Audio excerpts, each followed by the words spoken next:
Hola a todos, bienvenidos a un nuevo vídeo. En este caso vamos a recordar el principio de Le Chatelier y a aplicarlo a la resolución de un ejercicio. El principio de Le Chatelier dice lo siguiente: si en un sistema en equilibrio se modifica algunos de los factores que influyen en el mismo, el equilibrio se desplaza en el sentido que contrarreste dicha variación. Es decir, si nosotros tenemos un sistema que está en equilibrio químico y alteramos uno de los factores, la presión, la concentración, el volumen, la temperatura, el sistema va a evolucionar de tal forma que se va a oponer a esa modificación que hemos hecho, intentando restablecer de nuevo el equilibrio. Ahí tenemos el equilibrio. Recordemos que el grado de disociación nos decía cómo estaba desplazado el equilibrio, lo mismo que la constante. El grado de disociación de la reacción se ve afectado. Sin embargo, la constante de equilibrio no varía si no lo hace la temperatura. Si varía la temperatura, va a variar la constante de equilibrio, K sub C y K sub P. Pero si no varía la temperatura, no va a variar ninguna de estas constantes. Sin embargo, el grado de disociación sí se va a ver afectado. Normalmente ya vemos que las variables van a ser la presión, el volumen, la temperatura y la concentración. Vamos a hacer dos tipos de problemas. El primero es ver cómo afecta a un equilibrio determinado la variación de determinados factores. Y después vamos a hacer otro problema diferente que va a ser que me van a dar un equilibrio y me van a decir que yo elija qué hacer para que ese equilibrio pues se desplace en un lado o en otro. ¿De acuerdo? Esto es muy importante para favorecer una síntesis química o para dificultarla en el caso de un producto que sea contaminante o nocivo. Vamos a ver el primer problema. Dado el siguiente equilibrio, dióxido de azufre gaseoso más un medio de oxígeno gaseoso, para dar trióxido de azufre gaseoso. La reacción vemos que es una reacción exotérmica, tenemos un valor de incremento de H negativo, luego es exotérmica, y se pide contestar razonadamente a las siguientes cuestiones. Es muy importante que tengáis en cuenta lo de razonadamente. No basta con decir se va a la izquierda, se va a la derecha, eso no sirve para nada. Lo importante es decir por qué se desplaza en un sentido o en otro. Dice, vamos a volver a escribir aquí nosotros nuestro equilibrio, y dice hacia dónde se desplaza el equilibrio si disminuimos la presión. Justifíquese. Bien, la ley de Boyle establece que el producto de la presión de un gas por su volumen es una cantidad constante siempre que el número de moles de gas y la temperatura sean constantes. ¿Qué significa eso? Significa que si me están diciendo a mí que voy a disminuir la presión, vemos aquí que la presión, si yo despejo la presión, el volumen pasaría dividiendo, ¿verdad? O dicho de otra manera, la presión y el volumen, según la ley de Boyle, son inversamente proporcionales. Esto significa que si uno aumenta, el otro disminuye. ¿De acuerdo? Bien. Luego, en el caso que se produzca una disminución de la presión, como el volumen y la presión por la ley de Boyle son inversamente proporcionales, el volumen deberá de aumentar. ¿De acuerdo? Según la ley de Boyle que vimos antes. Por tanto, el equilibrio se desplazará en el sentido en el que aumente el número de moles gaseosos. ¿Por qué?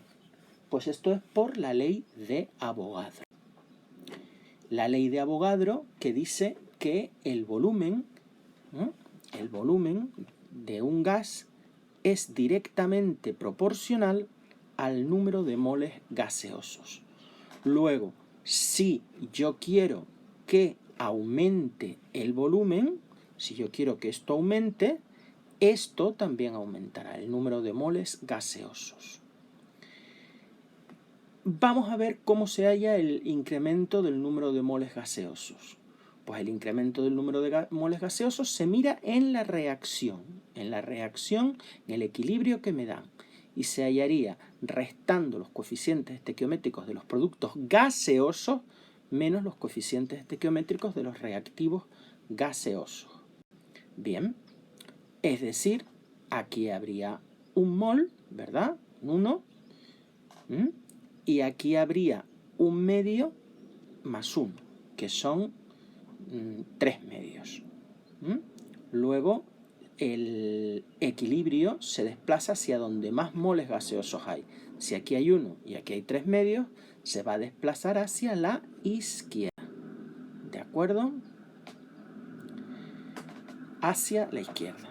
Y ahora dice, ¿y qué pasa si añadimos SO3? Es decir, al añadir SO3 estamos aumentando la concentración de un producto. Recordemos que K sub C, la constante de equilibrio, solo se modifica si modificamos la temperatura y no estamos modificándola.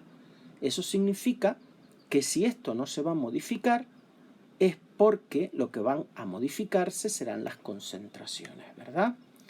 Y estamos añadiendo esto, es decir, que la concentración del numerador está aumentando. Pues para que en una fracción la fracción no se altere si aumento el numerador, tendré que aumentar también el denominador, ¿verdad? Es decir, tendré que aumentar la concentración de los reactivos. ¿Y cómo puede el sistema aumentar la concentración de los reactivos? Pues desplazando el sistema hacia la izquierda, es decir, hacia el lado de los reactivos, hacia allá. Por lo tanto, el equilibrio se deberá desplazar hacia la izquierda. Bien, el apartado C. ¿Hacia qué sentido evolucionará si aumentamos la temperatura? Tenemos que este equilibrio en sentido directo, es decir, de izquierda a derecha, es una reacción exotérmica. Eso viene dado por el signo del incremento de H, que es negativo. Es, por lo tanto, menor que 0. Eso significa que la reacción directa es exotérmica. Pero la reacción inversa, si la directa es exotérmica, la inversa va a ser endotérmica y viceversa. Si esta fuera endotérmica, la inversa sería exotérmica. Como esta, la reacción directa, la que va de izquierda a derecha, es exotérmica, ¿verdad? Porque el incremento de H es negativo, la reacción inversa sería endotérmica. Tendría el mismo valor de la entalpía, pero positivo, ¿verdad? Pero positivo. Muy bien. Entonces, esta reacción hemos dicho que es exotérmica, porque el incremento de H es menor que 0. Por lo tanto, desprende calor. Si yo aumento la temperatura, estoy generando más calor.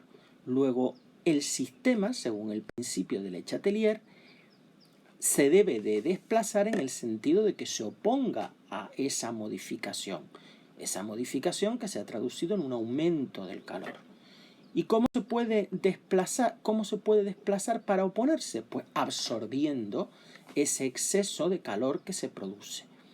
¿Y cómo lo puede absorber? Pues desplazándose en sentido endotérmico, es decir, de derecha a izquierda, hacia la izquierda. ¿De acuerdo? Hacia la izquierda. Luego, si aumentamos la temperatura, se desplazará hacia la izquierda. Bien, ¿cómo afectaría, dice el apartado D, al equilibrio la adición de un gas inerte, como el argón? Los gases inertes son gases que no reaccionan con ninguno de las sustancias que aparecen en el equilibrio. Por eso nos dan el argón, que es un gas noble, ¿verdad? Es un gas que es poco reactivo. Entonces, la adición de un gas inerte a la mezcla afecta al mismo dependiendo del control de las variables del sistema. Y podemos tener dos casos. El primero es a volumen y temperatura constantes. A volumen y temperatura constantes, obviamente, si yo introduzco un gas, pues la presión total del sistema aumentará, ¿no? Por la teoría cinética, Si tenemos más moléculas de gases, pues aumentan los choques, ¿verdad?, entre las moléculas y con las paredes del recipiente. Son más moléculas, luego más probabilidad de colisiones. Por lo tanto, la presión total del sistema aumentará. Sin embargo, al aumentar también el número total de moles, ¿recordáis la ley de Dalton de las presiones parciales, que decía que la presión parcial de un gas la podíamos expresar como la fracción molar, que es el número de moles de ese gas partido del número total de moles, por la presión total? Eso es una forma de escribir la presión parcial de un gas. Lo vimos en los ejercicios de equilibrio químico del principio del tema. Pues aumenta la presión total y aumenta también el número de moles totales. Eso va a ser, si en una fracción aumenta el denominador, ¿qué le pasa a la fracción? Que disminuye, ¿verdad? Si yo divido una fracción por un número cada vez más grande, el resultado es más pequeño, ¿verdad? Luego la fracción molar disminuye. ¿Qué ocurre? Que la presión total aumenta, pero las fracciones molares disminuyen, con lo cual las presiones parciales se mantendrán constantes. Esta doble flecha que he puesto ahí significa que las presiones parciales no van a variar, que se mantienen constantes. Luego, a volumen y temperatura constante, el equilibrio no se va alterado, ¿verdad? Porque las presiones parciales permanecen constantes y por lo tanto la K sub P en este caso no se va a modificar. Pero podemos también trabajar a presión y temperatura constantes. En este caso, el volumen aumentará según la ley de Avogadro, lo vimos antes en el caso de la presión.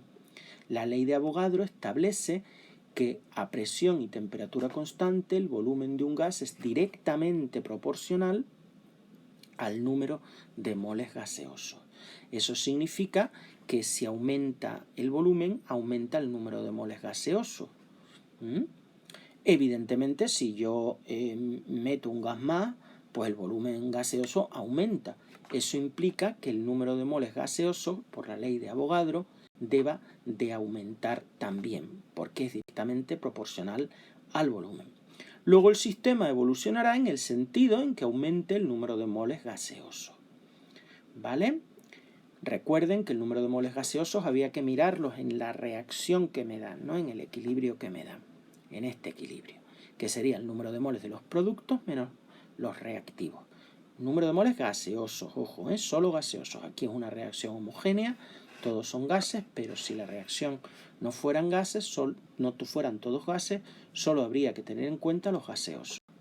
Muy bien, aquí no hay coeficientes estequiométricos como si fuera un 1, luego aquí hay un mol gaseoso en los productos, ¿verdad? Un mol gaseoso, y en los reactivos hay 1 más un medio, es decir, 3 medios moles gaseosos en los reactivos.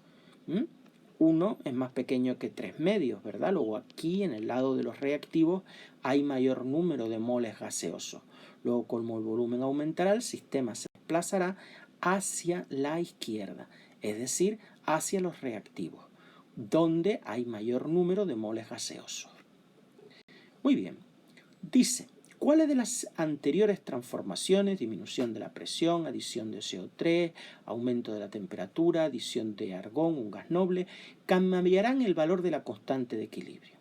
Justifíquese de dos formas diferentes. La única transformación, y esto ya lo hemos dicho en vídeos anteriores, que afecta a la constante de equilibrio es la variación de la temperatura. Por tanto, ninguna transformación va a modificar la constante de equilibrio. Lo dijimos al principio del problema también. Solamente cuando se varíe la temperatura. La única será entonces el aumento de temperatura, de las que nos proponen, ¿verdad? Obviamente la disminución también variará la constante de equilibrio. Vamos a ver qué pasa cuando aumentamos la temperatura con la constante de equilibrio. Ya dijimos que la reacción era exotérmica, luego el aumento de temperatura desplazaba la reacción en sentido endotérmico, ¿verdad? Hacia la izquierda. Eso lo vimos en el apartado C. Entonces, en nuestro caso lo desplaza hacia la izquierda, que es el sentido endotérmico, pero eso significa que la reacción se desplaza hacia la izquierda, gasta el SO3, luego la concentración de SO3 disminuye y va a formar SO2 y oxígeno. Es decir, las concentraciones de SO2 y de oxígeno, que son los reactivos, van a aumentar, ¿verdad? Luego, si yo en una fracción disminuyo el numerador y aumento el denominador, la fracción disminuye. Luego la K sub C disminuirá. Vamos a verlo ahora de otra forma. Lo vamos a hacer mediante la ecuación cuantitativa que establece la relación entre la constante de equilibrio y la temperatura, que se llama la ecuación de Van 't Hoff. Aquí tenemos la ecuación de Van 't Hoff. Dice que el logaritmo neperiano de la constante de equilibrio a una temperatura 2 partido la constante de equilibrio a una temperatura 1 es igual al incremento de H super 0 en condiciones estándar, 25 grados y una atmósfera, partido R, la constante universal de los gases, puesta en las unidades adecuadas. Tenemos que incremento de H es negativo, ¿verdad? Luego esto es negativo. R siempre es positivo, luego menos entre más me va a dar menos, ¿verdad? Si aumenta la temperatura, es que T2 es mayor que T1. Me dicen qué pasa si aumenta la temperatura. Fíjense cómo sería esto. Imagínense que pues T1 es 1 y T2 es 2. Esto lo vamos a ver matemáticamente, ¿verdad? Pues si T2 es 1 y T1 es 1, me quedaría 1 menos 1 medio, ¿verdad? Y 1 menos 1 medio es 1 medio, que es un número positivo. Luego, si aumenta la temperatura, esto va a ser positivo, ¿verdad? Ahí lo tenemos. Luego tengo algo que es negativo por algo que es positivo. Menos por más es menos. Luego esto será negativo. ¿De acuerdo? ¿Y qué significa matemáticamente que un logaritmo es negativo? Pues que su argumento es un número entre 0 y 1, ¿verdad? Lo que nos interesa realmente es que K2 menos K1, perdón, K2 entre K1 es menor que 1. K2 entre K1 menor que 1. Si pasamos el K1 multiplicando al otro lado de la desigualdad, me quedaría K2 menor que K1. Es decir, la constante de equilibrio disminuye. Bien, pues obtenemos el mismo resultado que antes y lo hemos justificado, que la constante disminuye de dos formas diferentes. Pues muy bien, gracias por vuestra atención y nos vemos en un futuro vídeo.